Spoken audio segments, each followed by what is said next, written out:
안녕하세요, 잠탱입니다.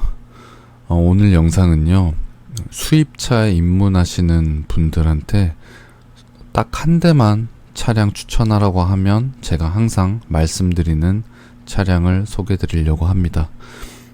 제목에도 써져 있다시피 BMW 3 시리즈 320 디젤인데요. 일단 차량부터 먼저 보시면서 얘기 나누시죠. 이 차량입니다. BMW 3 시리즈 F바디입니다. 320D 13년식에 12만 킬로 탔고요. 가격은 880만원입니다. 저는 이 차량을 20대 후반에서부터 이제 30대 초중반 정도 남성분들, 보통 수입차에 입문하시는 그 시기가 이 연령대가 가장 많다고 생각되는데요. 그분들한테 수입차에 입문하고 싶은데 뭐 어떤 차가 좋을까 뭐 고민하시는 분들한테 저는 딱 요거를 가장 1순위로 추천드립니다. 뭐 유튜브나 다른 데도 보면 항상 이 차를 가장 먼저 추천하고 뭐 좋다고 하잖아요. 그런 데는 사실 다 어느 정도 이유가 있는데요. 야, 30대면 몰라도 무슨 20대한테 뭐 수입차를 추천하냐. 20대는 그냥 국산차 타고 다니면 되지. 저도 기본적으로 그 의견에는 동의를 합니다. 같은 생각인데요. 뭐 20대 후반이나 30대 초반에 뭐 다른 국산차도 좋지만 요 정도 수입차 타는 거 나쁘지 않습니다. 생각보다 그렇게 유지비나 그런 게 많이 들어가지도 않고요.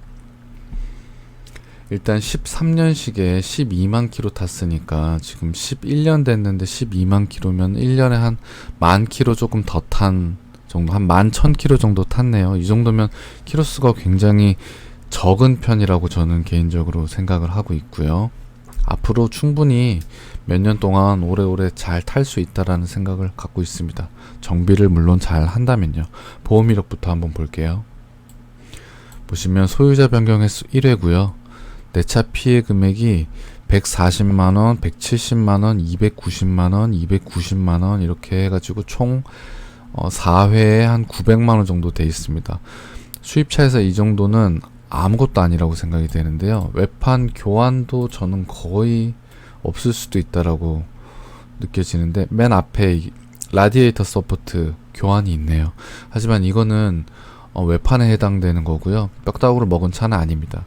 누유도 없다라고 되어 있고요. 주행하시는 데는 큰 문제가 없을 것으로 보여지는 차량입니다.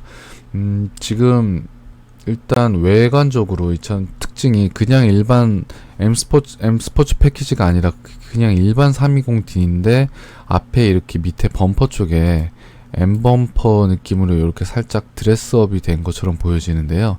이전에 다른 영상들에서도 제가 말씀드린 적이 있지만 저는 이런 M 범퍼를 좋아하진 않습니다. 그러니까 이쁘다라고 생각하질 않아요. 하지만 예외로 3 시리즈에서는 이 M 범퍼를 단 게 요 느낌이 저는 조금 나쁘지 않다라는 생각이 있습니다. 5 시리즈보단 3 시리즈에 이렇게 M 범퍼가 이렇게 달려 있는 게 조금 이쁜 것 같아요. 그래서 저는 뭐 나쁘지 않다라고 생각이 되는데요. 일단은 이 차 옵션을 조금 더 보면요. 보시면 열선 핸들은 없고요. 전동 트렁크도 아니고 그냥 HID 램프 박혀 있고 선루프 들어가 있습니다. 그리고 차선 이탈 경보, 후측방 경보 이런 거는 없습니다. 연식이 조금 된 차량이다 보니까 주차 감지 센서는 전방 후방 다 있고요. 일반 크루즈 컨트롤 되고 스마트 키에 블루투스 그리고 헤드업 디스플레이나 전자식 파킹 브레이크는 없습니다. 오토 에어컨에 오토라이트 레인 센서 들어가 있고요. 열선 시트는 앞에만 있고 통풍 시트가 없습니다. 운전석 메모리 시트가 들어가 있습니다. 이 정도면 국산차에 대비해서 옵션이 좋다라고 말하기는 힘들지만 그래도 한 11년 정도 된 차에 그냥 이 정도 그냥 기본적으로 들어가 있는 나쁘지 않은 옵션이라고 저는 생각합니다. 일단 3 시리즈는 제가 타고 있는 F바디 520 디젤하고 같은 엔진을 갖고 있습니다. 이 320D 같은 경우에는요. N47 모델이고요. 2000cc 엔진인데 그래도 공차 중량이 좀 더 가볍다 보니까 조금 더 주행하시는데 컴팩트하고 주행 질감이 조금 더 좋을 수 있고요. 운전하는 재미가 확실히 더 있을 수 있습니다. 그렇다고 뭐 이 차를 타고 뭐 170km, 180km 이렇게 땡길 건 아니잖아요.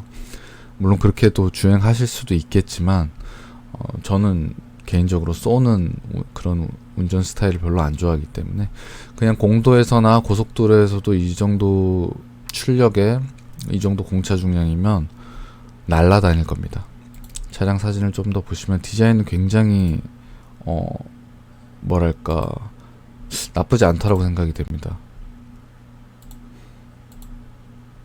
타이어를 보시면요, 지금 미쉐린 타이어를 끼고 계시네요.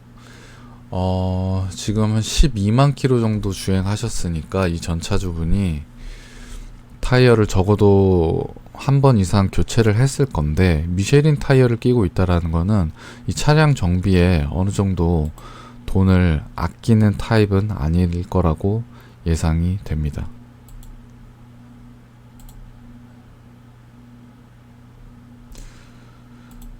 보시면 실내 같은 경우에는 사실 뭐 그렇게 대단할 건 없는데요. 이런 우드 같은 게 요런 게 조금 올드해 보일 수도 있지만 저는 뭐 나쁘지 않다라고 느껴집니다. 그리고 가성비 수입차잖아요.